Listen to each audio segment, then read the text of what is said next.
اور حضرت عمر بن عبد العزیز کے دور میں میرے دوستوں ایک آدمی ایسے چوراہے پہ کھڑا ہو کر کہتا تھا بھائی اتنا مال زکوٰۃ کا ہمارے پاس موجود ہے کوئی زکوٰۃ لینے والا؟ کوئی بھی نہیں تھا. کیوں نہیں تھا؟ سب دینے والے تھے. غریب بھی دینے والا تھا, سب دینے والے تھے, لینے والا کوئی نہیں تھا. یہ تو ہم نے ستیہ ناس مار دیا اپنے غریبوں کا یہ کہہ کے کہ سڑک پہ نکل کے نعرہ لگاؤ ہماری مانگیں پوری کرو, ہمیں ہمارا حق دو. ہم تو دینے والوں میں سے تھے, ہم کب لینے والوں میں سے تھے؟ اگر مدینہ کے انصار یہ کہنا شروع کر دیتے رسول اللہ صلی اللہ علیہ وسلم کو ہمیں ہمارا حق دو, بولا تھا ایک دفعہ, پتہ ہے آپ کو, ایک بار بولا تھا, پتہ کیا جواب ملا تھا؟ آپ نے انصار کی جماعت کو بلایا, اور یہ حنین کا واقعہ ہے. حنین میں اب مال بٹ رہا ہے. بنو ثقیف کے ساتھ جنگ تھی, تو بنو ثقیف ایک فائنل بیٹل لڑنا چاہتے تھے مسلمانوں کے ساتھ. تو جو ان کا امیر تھا نا, اس نے کہا اس کا ایک ہی طریقہ ہے یہ کہ اپنے بیوی بچے مال بھیڑ بکریاں اونٹ سب لے کر آؤ تاکہ بھاگے کوئی نہیں. تو وہ طائف سے سب مال اپنا سب اٹھا کے لیا جنگ لڑنے کے لیے. قرآن میں اس کا ذکر ہے. 12,000 مسلمان, 4,000 بنو ثقیف. 2 صحابہ کے دل میں یہ بات آئی, آج تو ہم زیادہ ہیں. مسلمان نہیں جیت سکتا کبھی بھی ہتھیاروں کے زور پر. ہتھیار کے استعمال کو منع نہیں کیا, اس کے یقین سے منع کیا ہے. ایمان اس کو کہتے ہیں. تو کیا ہوا؟ پہلا اٹیک ہوا, خالد بن ولید آگے تھے. پہلا اٹیک ہوا, وہ اٹیک ایسا ہوا کہ مسلمان قدم اکھڑے, صحابہ کے مڑے پیچھے اور بھاگے, ریٹریٹ کے لیے بھاگے کہ پیچھے جائیں.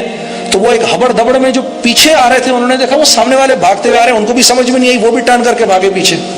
تو آپ صلی اللہ علیہ وسلم اپنے قریبی مہاجرین اور حضرت عباس کے ساتھ بیچ میں کھڑے ہوئے, اور اب آپ دیکھ رہے ہیں کہ یہ مسلمان یوں پیچھے جا رہے ہیں. تو آپ نے حضرت عباس سے کہا عباس آواز لگاؤ, میرے انصار کو بلاؤ. حضرت عباس کی آواز اونچی تھی, اونچی آواز لگائی یا معشر الانصار. تو کتنے واپس آئے؟ 100. کتنے واپس آئے جی؟ 100. ان 100 نے پھر 4,000 کے قدم اکھاڑ دیے. بدر میں 313 نے تو 1000 کو شکست دی نا. نہیں, یہ تو ہم یہ اس سے بھی اونچی جیت ہے کہ 100 نے 4,000 کے قدم اکھاڑ دیے. اب وہ سارا مال جمع ہو گیا, سارا مال آ گیا. اب جب مال آیا تو آپ صلی اللہ علیہ وسلم نے, یہ تربیت اس کو کہتے ہیں. اب آپ انصار کھڑے ہیں سامنے, اب انصار کے سامنے مال بٹ رہا ہے جی. کن کو؟ اپنے رشتہ داروں کو, قریش کے لوگوں کو مال بٹ رہا ہے. بٹتے بٹتے بٹتے بٹتے سبھی کچھ بٹ گیا. جب سب کچھ بٹ گیا تو انصار نے حضرت عبادہ سے کہا کہ ہماری بات پہنچاؤ اللہ کے نبی تک. وہ کون سی بات پہنچاؤ؟ کون سی جی؟ ہماری مانگیں پوری کرو. کون سی جی؟ ہمیں ہمارا حق دو. آنے والے وقتوں میں کس کس کا ارادہ یہ نعرہ لگانے کا اور اپنا حق چھوڑنے کا عزم آج سے کون کون کرتا ہے؟ ہاتھ کھڑا کر کے بتاؤ. سب کرتے ہیں. تم اپنا حق چھوڑنے والے بن جاؤ گے, اللہ اپنے خزانوں سے تمہیں عطا کریں گے. تو حضرت عبادہ آئے, یا رسول اللہ میرے قبیلے والے کہہ رہے ہیں انصار کے, وہ جب ضرورت پڑتی ہے تو یا معاشر الانصار, اور جب مال بڑھتا ہے تو میرے رشتہ دار, یہ کیا ہو رہا ہے؟ تو آپ نے فرمایا تمہاری اپنی کیا رائے ہے؟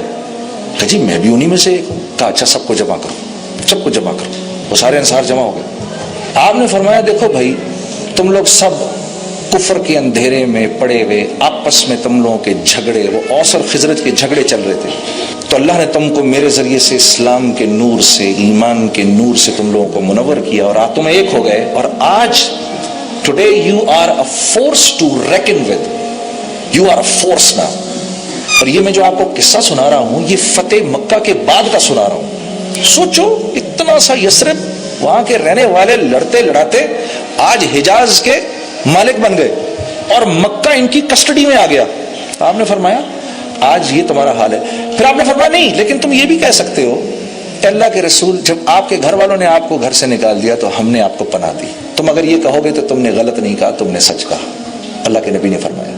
پھر آپ نے ایک اور بات فرمائی. یہ بات میں تمہیں بتانا چاہتا ہوں, اور یہ ایمان کے بغیر سمجھ نہیں آئے گی, اس لیے ایمان کی محنت کرنا ضروری ہے میرے دوستو. ہاں, یہ نہیں کرو گے تو وحی کی برکات سے محروم ہو جاؤ گے. قرآن پڑھو گے ضرور, سمجھ ککھ نہیں لگے گی. پڑھو گے ضرور لیکن سمجھ نہیں آئے گی. ہاں, قرآن کے حافظ بن جاؤ گے, پھر جا کے داڑھی منڈا دو گے. ہاں میرے دوستو, قرآن کا حافظ تو کم از کم یہ نہ کرے, ہم کر لیں چلو اور بات. اتنا بڑا کلام جو کہ اللہ کا کلام ہے, باقی ساری کتابیں جو ہیں نا وہ اللہ کا کلام نہیں ہے. مینڈیٹس ہیں اللہ کی، لیکن قرآن اللہ کا کلام ہے جس میں اللہ پاک خود ہم سے بات کریں. جیسے حضرت علی کرم اللہ وجہ فرماتے تھے نا، مجھے اگر اللہ سے بات کرنی ہوتی تھی تو نماز پڑھتا تھا، جب میں یہ چاہتا تھا اللہ مجھ سے کلام کرے تو قرآن پڑھتا تھا. تو سینے میں رکھ کے بھی اگر غیروں کی زندگی گزار رہا ہے، ہمارا اپنا ہے، وہ ہمارا اپنا بچہ ہے، ہمارا بھائی ہے، کیوں ہو گیا اس سے ایسے؟ ایمان کی کمی کی وجہ سے، ورنہ وہ تو حافظ قرآن ہے، اب اس سے بڑا وہ اور کیا لے کر آئے گا. ہاں تو آپ نے فرمایا اے میرے انصار، یہ جو ہے نا یہ قریش، یہ میرے خاندان والے، یہ میرے باہر کا کپڑا ہے، تم میرے اندر کا کپڑا ہو. اندر کا کپڑا جسم سے چپکا ہوا ہوتا ہے اور دیر تک رہتا ہے، یہ میرے باہر کا کپڑا ہے. پھر آپ نے فرمایا کیا تم اس بات کو پسند نہیں کرتے کہ یہ لوگ تو اپنے گھروں کو بھیڑ بکریاں لے جائیں اور تم اپنے ساتھ اللہ کے نبی کو لے جاؤ؟ کیا تم اس بات کو پسند نہیں کرتے؟ تو یہ بات سن کے انصار کی چیخیں نکل گئی، وہ بھی روئے، آپ بھی روئے. پھر آپ نے آخری بات فرمائی، آپ نے فرمایا اے میرے انصار، اس رب کی قسم جس نے مجھے حق دے کر بھیجا ہے، اگر ساری کی ساری دنیا ایک وادی میں چلے گی اور تم دوسری وادی میں چلو گے تو محمد صلی اللہ علیہ وسلم اس وادی میں چلیں گے جس میں انصار چلتے ہیں. ہاں میرے دوستو، یہ ہمارا مزاج بنایا کہ تم لوگ دینے والے بن جاؤ. یہ ایمان کے بغیر کیسے ہوگا؟ اگر ہر ایک مانگنے والا بن جائے گا تو انتشار پھیل جائے گا، تو جھگڑا شروع ہو جائے گا. کیونکہ میرے پیارے بھائیوں اور میری بہنوں، ساری کی ساری دنیا کے سارے انسان مل کر بھی ایک آدمی کی ایک خواہش کو بھی پورا نہیں کر سکتے. ساری کی ساری، سارے کے سارے دنیا کے انسان مل جائیں، وہ ایک انسان کی ایک خواہش کو پورا نہیں کر سکتے.